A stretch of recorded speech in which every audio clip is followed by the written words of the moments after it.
Am I the a-hole for not letting my brother and sister-in-law see my daughter after they threw away her medicine?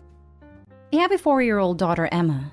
I'm an alcoholic, but I've been sober for 2 years. And my brother was Emma's court-appointed guardian from when she was 15 months old to just before her 3rd birthday. I had to fight for almost a year to get her back. My brother and sister-in-law are still upset that I took Emma from them, and have called CPS on me numerous times and make it clear that they don't trust me to take care of my own kid. They love Emma and Emma loves them, so I try to take her to see them a couple times a month. A couple of weeks ago, Emma caught the stomach flu from someone at her preschool. I'm in school full-time and had a midterm that day, so I asked my brother to watch her for a couple hours so I could take my test. They said they were happy to take her, so I brought her to their house that morning with her medicines, a schedule saying when she's supposed to take which medicine and the dosage, a bottle of Pedialyte and a few changes of clothes.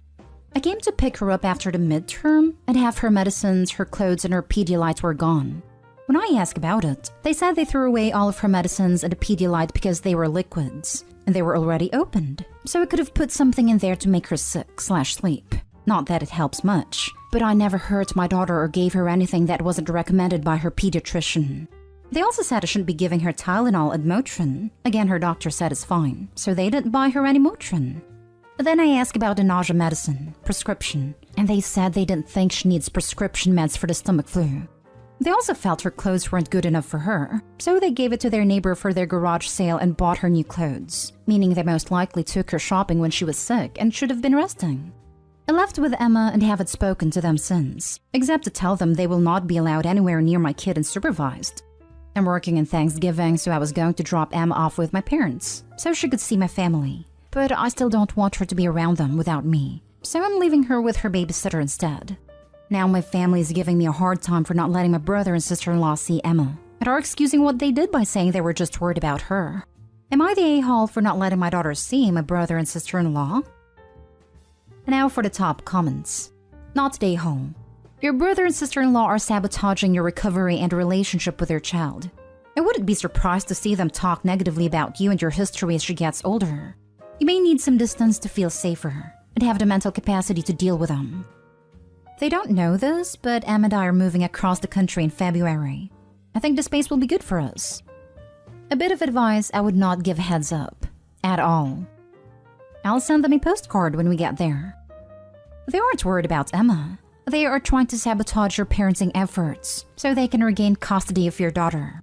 It was lovely that they gave her a safe place to be when it was needed, but you've earned your daughter and deserve to be her mother without these people treating you this way. OPA document this event of them throwing away her prescribed medicine. Names, dates, doctor's contact info, etc.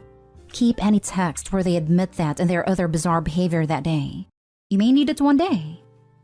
I'm not a lawyer or caseworker or anything like that, but I wonder if it could be a good idea to call the doctor to get new scripts and ask them to make a note in the file stating that brother and sister-in-law disposed of the original dosage. If brother and sister-in-law try that CPS crap again, I would want that as evidence that they are acting vindictively and don't have Emma's best interests in mind, as evidenced by throwing out her prescription medications while under their care. You need to stand your ground here. They're constantly putting you in danger of losing your child by calling CPS on you. They threw away prescribed medication. They're acting as if Emma is their daughter and undermining your decisions as a parent. They need to be cut out of your and Emma's life immediately. Next story. Am I the a-hole for letting my son keep his twins' ashes? We used to have 3 kids, Jane, the eldest, and Castor and Pollux, twins. Castor died unexpectedly about 5 years ago, and so we chose to have him cremated. His urn was always in the common area of the house. Our daughter Jane, 24, was the first to move out a few years ago, whereas Pollux, almost 21, moved out more recently. When moving out, Pollux asked if he could take his twins' ashes with him. My wife and I agreed without hesitation because he was, in the family, the person who was the most impacted by Castor's death. Words cannot begin to describe how close they were. He didn't say a word for months when he died, and even years after his death, always sits down in front of the urn every day for at least an hour to think/meditate. Additionally, the boys always said and promised to each other that they would move out together and be roommates when they grew up. So we thought it would only be right to grant him his wish. Anyway, Jane visits us about once every 2 months. The first time she came after Pollux moved out, she didn't notice Castor's urn was missing. The second time, she asked if we had moved to earn elsewhere, and we told her, expecting her to understand, that we let Pollux keep it as Castor was his twin, and they promised each other they would live together. She did not take it well and exploded on us, yelling that he has no right, etc. We told her she can always just visit her brother, who lives closer to her than us anyway and with whom she has a good relationship with, to see the urn, but she rebutted that it was symbolic and that this was unfair. She left the house quickly afterwards. Now, Jane is sometimes prone to outbursts, so we weren't too shocked and still hoped she would just get over it. But now Pollux is telling us she's been fighting with him over the phone and calling him some nasty things I won't repeat. Some of the family members have suggested we just take the urn back home with us if only to restore the peace. But I feel like this is also about what Castor would have wanted. He wasn't expecting to die, so he obviously didn't write a will. But I'm 100% sure he would have wanted to stay with his brother. Even Jane agrees, but he's too dead to care. Jane either needs counseling or she needs to check herself. At 24, she should know better than to throw a tantrum when she isn't happy with the decision you've made.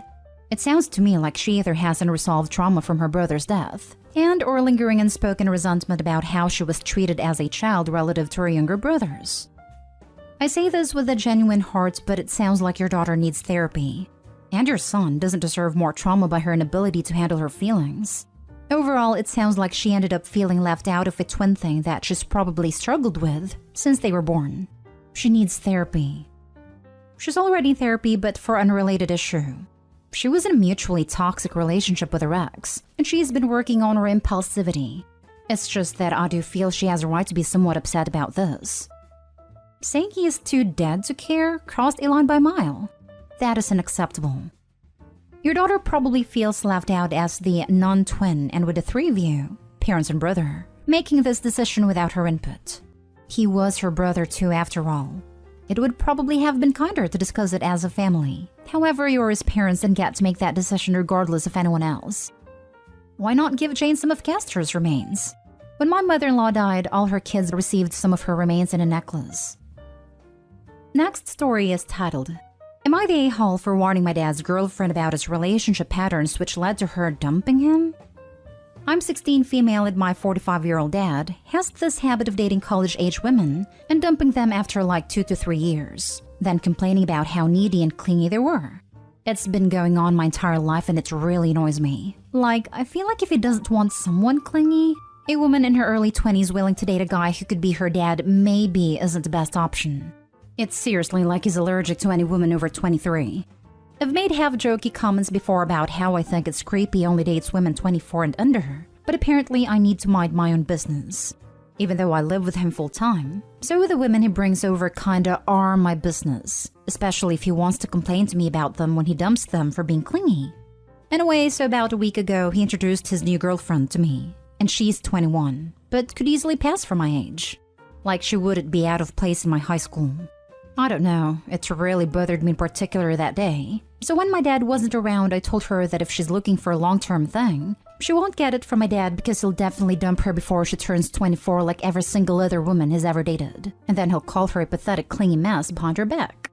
I didn't think she believed me, because at the time she laughed it off and said it was different with her. But I guess she thought about it, and she ended up dumping him yesterday and must have told my dad what I said, because now he's angry at me for interfering in his relationship. He also says he's hurt that I think of him that way, even though literally all I did was tell the truth. And I think if he doesn't want to be thought of that way, he should stop being like that. Now for the comments. You told the truth. If he's offended by it, perhaps he should change his behavior. I can't believe you told him the truth instead of lying because we're family. Also, your dad is a grade A creep OP. Jesus Christ. If I saw any of my friends dating someone that old, I would hold an intervention. I would ask him then to hurry up and get through his midlife crisis, so you won't have to hear him complain about dating 20s then. Bruh, if he's been in crisis for like 15 years, we have bigger problems. Frankly, your dad's dating patterns sound predatory. I'm pretty liberal about age gaps generally, but if you only date substantially younger people and break things off once they're a bit older, it suggests you like holding a certain amount of power over your partner. And that's a glaring red flag. You were right to warn her about that. Yeah, this isn't like he happens to have dated a couple of really young women. He literally only dates college-age women. And there's been like 7 or 8 of them, not counting the ones I never met because I didn't date them long enough. I wouldn't be shocked if his Tinder is set to only women aged 18 to 22. Next story. Am I the a-hole for leaving my mom's early when her whole family took Christmas photos? Me, 16 male, and my mom don't have much a good relationship. They had a bad divorce after my mom left my dad for some guy when I was 7. And I only saw her once every 6 months because she got married then buys with her new family. Since last year, she wanted us to start talking more and seeing each other. And finally met my 2 half-brothers who were 6 and 4. Then her 2 other step-kids around same age as me. I'm only with her on weekends. And the last one, they were doing Christmas photos they sent to the family. And I mean her husband's family and also my mom's. So like my grandparents, my aunts, cousins, etc. They had a photographer actually come. Everyone was dressed for it except me, and she told me it just wouldn't make sense if I'm in it since the pictures are also going to her husband's family side. But then I argued, well, our family side is getting pictures of his kids, so why does it matter? Like she said she wanted me to be part of their family when I started staying over since last year, but now they don't want me to include in their family photo? My mom told me it's not a big deal, and I just went upstairs while they did a thing. I don't know why, but it just made me really mad, but also sad. I didn't want to stay there for the weekend, so my dad came after sending him a text. My mom argued with him outside because it was only Friday, but I told her I didn't want to stay there if she doesn't want to include me in their family, and I'd rather go be with Dad. My mom is still mad about it. She says she didn't mean to treat me that way, but how I behaved after cutting out our time was mean, and that hurts her feelings. And I'm the a-hole for reacting that way basically. For me, it still hurts, so maybe that's why I don't see if I was wrong for cutting off our weekend short. Not the a-hole. Your mother is a terrible parent. She cuts you out of the picture, you cut her time. Simple. I'm so sorry she did that to you, and for how she treats you in general. And it's not like Mom couldn't have included him for some pictures. Like, damn. Cold-blooded. Not the a-hole, but your mom certainly is. I don't blame you if you never want to go back. She's made it pretty clear who should things off as her family. Thing is, I didn't even want to start seeing her in the first place. She wanted me to, so I gave it a chance. And after all these months of going to see them, now suddenly she doesn't want me included. Please protect yourself. I'm an adult in my 30s, and this would absolutely crush me. Your dad sounds awesome. He's your true family. You two should have a fun Christmas photo shoot and send those out to family. I haven't always had a good relationship with my family. When my dad died, they did family photos without me and I was an adult. Your dad sounds like a good guy. I'm sorry this happened. May I suggest having someone to talk to as when you're older? It's harder to do that, but it helps. I did therapy stuff as a kid, but mostly now just talk to my dad. He was cool about it when we left. We went to go eat, then had a whole talk we always have about how it's her and not me. Now for the last story. Am I the a-hole for demanding my parents spend the same amount of money they spend on my autistic brother every month? I, male 16, have an autistic brother, male 14, with lots of medical needs. We don't have a close relationship because of his behavior in general. And my parents, who both work high-paying jobs, have been focusing all their attention on him, which is sort of fine with me, by the way. Here's the problem. My parents were doing some calculating and looking at what they spend on my brother yearly, which was a lot. But they decided to increase their budget for him by dedicating about $400 a month to my brother.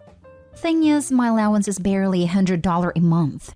I found out and blew up at my parents and asked for equality, and to either split the money between me and my brother or make my allowance same as him. But they told me off explaining that my brother has medical needs and require doctor's appointments and medication that they need money for, while I'm perfectly healthy. I pointed out how unfair they have been, and how they were obviously playing favorites and causing me to resent my brother and driving a wedge between us here. But their argument that I should not hate my brother since the money goes to medication and whatnot, and not clothes and toys. After further arguing, my dad called me an overprivileged spoiled brat who had no right to demand anything from them, and that I should consider myself lucky I still get $100 allowance, when I'm perfectly capable to work if I don't like it so much. I'm now indefinitely grounded for demanding to be treated equally to my brother and pointing out their favoritism. You're the a-hole and entitled. Your parents owe you a shelter, food, clothes, and education. They don't owe you an allowance and luxuries. Your brother has medical needs. You have superficial wants. If you really want things to be equal with your brother, maybe you should take some of his medical issues so things could be fair all around. I completely agree. There is a huge difference between spending money on a kid's medical treatment and giving a kid an allowance for whatever BS they want to buy. He needs to get a job if he wants more. My son is close to his age. He gets $10 per week and must do his chores to get that. $100 per month allowance is a lot. He needs to show appreciation to his parents. I'm so sorry for you, Opie. It might be so difficult to have a cold heart. You don't care to not have much attention from your parents. Well, you would be totally entitled to share this feeling. But you were so upset to not have your $400 allowance a month. In what world do you live in? Don't you see that this is not an allowance for your brother but medical expenses? Tell me how much of the $400 your brother is spending for fun things. Pretty sure that your brother will be happy to do without going to the doctor regularly, but instead having the same life as yours. Be a good person, have some empathy for your family, and don't be a greedy person. Jeez, you are only 16 and you already place money over feelings. Need money? Get a job. By the way, you're the a-hole.